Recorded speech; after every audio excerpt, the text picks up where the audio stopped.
aad hamigaaga u gaartid marka ugu horeyso adigu qof noocee ah ayaa tahay. hamiga in la gaaro waxa ay ku xiran tahay shakhsiyadaada.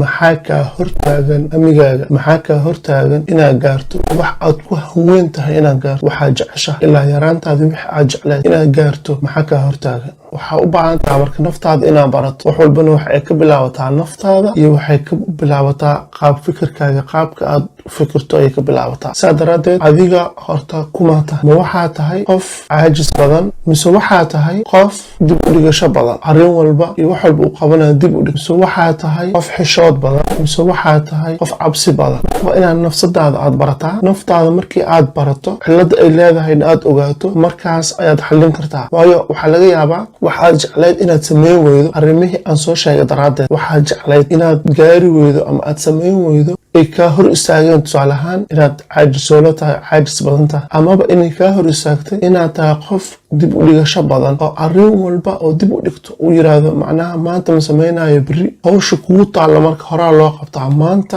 wixii kuu yaallo dib ha u dhiganin. berina mar walba ma dhammaanayso, mamarsiyaduna ma joogsanayso. haddii aad tiraahdo mar walba waxaa sameynaa beri ma dhammaanayso ilaa aad ka dhimato. haddii aad tahay marka qof xishood badan oo ka xishooda, tusaale ahaan qof baa wuxuu rabaa inuu sameeyo inuu miisaanka iska dhimo. marka taas waxay tusay marka inuu ordo, inuu banaanku baxo, uu ordo subax walba uu soo ordo, laakiin wuu ka xishoonaa dadka inay arkaan.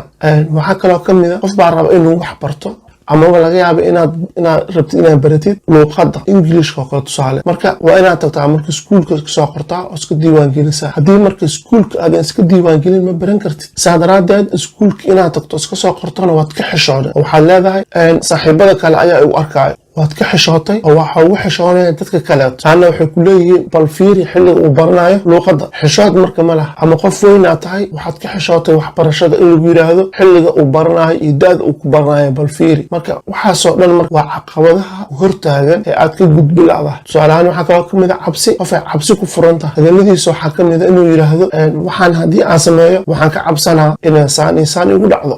haddaan waxaan sameeyo waxaan ka cabsanaa. marka hadalkaas uu leeyahay ayuu maskaxda gelinaa, maskaxda ayuu sheegaa, maskaxdana halkaas ayay kaga dhegaysaa. kadibna wuxuu noqonaa qof ka cabsado wuxuu u sameyn lahaa horumarkii uu rabayna ma gaari karo. marka way fudud tahay haddii aad rabto ama aad ku daashay inaad hamigaaga fuliso, ama waxa aad jeceshaha aad gaarto, ama waxaad jeceshaha inaad barato ama aad samayso ay sababaha aan soo sheegay ay tahay, xalkeedu wuu fudud yahay. waa inaad marka hore caajiska amaba cabsida ama xishoodka ama dib u dhigashada wixii ku haayo inaad la dagaalantaa marka hore intaadan wax kale aadan bilaabin. la dagaalam sidii aad meesha uga saari lahayd, aad uga masixi lahayd falkeeda gal. markii aad ka masaxdo markaas ayaa waxaa usoo jeesan kartaa wixii aad rabtay inaad fuliso. waa muhiim maanta, waana loo badan yahay. in badan arka dhalinyarada in badan waxay u badan yihiin markaa fiiriye waa caajis. qofka wuxuu iska jecel yahay inuu comfort zone waxa la yidhaha raaxada inuu isaga jiro. tusaale ahaan isagoo sariirtiisa iska jiifo inuu mobilkiisa uu maanta oo dhan u dabagidiyo. waxaa laga yaabaa inuu ku qaato saacado aad u badan inuu fiirsado oo keliya muuqaalo uu waxba usa ka faa'iideynin sariirtiisa ama kursigiisa ama meesha uu joogo markaasoo iska joogo iska fiirsanayo. haddii wax uu rabo inuu sameeyana waxaa u kulantay wuxuu leeyahay maanta ma samayn karo, beri ayaa samaynaa. waayo maanta madax ay xanuunayo, maanta saaxiib baa ii yimid ayaa la joogaa,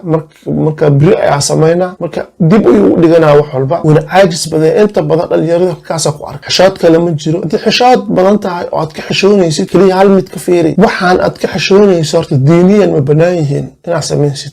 waxbaha ka xishoon haddii ay diintu ay ku banaanta ilaahay subxaana watacaala uu raalli ka yahay oo wax diintu ku banaan ee tahay ka xishoonin. maskaxdana waxaa gelisaa kuwii xumaanta samaynayay ayaa maanta xishoonin oo dadka soo hor istaagan oo waxyaabo dadka ay la yaabaan sameeyo oo maskaxdaada aan geli karin oo muuqaalka xataa aadan sii dhammaystiran karin. aad leedahay war kuwaan ma xishoonayan miya maxay tahay? aad ku fikiraysid. kuwaas ayaa dadka hortaaganan xishoonin. adigi oo wanaag wado oo wax wanaag samaynayo sidee baad xishoonay? xishoodka marka haddii ku soo galo taas xasuuso. qof baa arkay inuu suuq tago alaab uu soo adeegto ama uu sameeyo ka xishoonayo waxyaabo aad basiit u ah qof baa ka xishoonayo inuu shaqeeyo shaqo xalaal ah inuu shaqaysto ka xishoonayo tusaale ahaan jaamacaduu ka baxay laakiin inuu ka shaqeeyo maqaayad ama meel kale uu adeega ama kabalyeeri uu noqdo cuntada uu soo dhiibo uu ka xishoodo qofkaasoo kale marka ma gaari kara marka hamigi uu rabo inuu ma gaari karo waxaa ka hortaagan xishoodkaasna hadduunan iska bixinin ma laga yaabo inuu marna meel uu gaaro waayo xishoodka ayaa dib u dhigaayo marka mar walba waxaa xasuusataa xishoodku hadduu ku soo galo arrin aad ka xishooto xasuuso kuwa xumaanta samaynayo ee aad aragtid maalin walba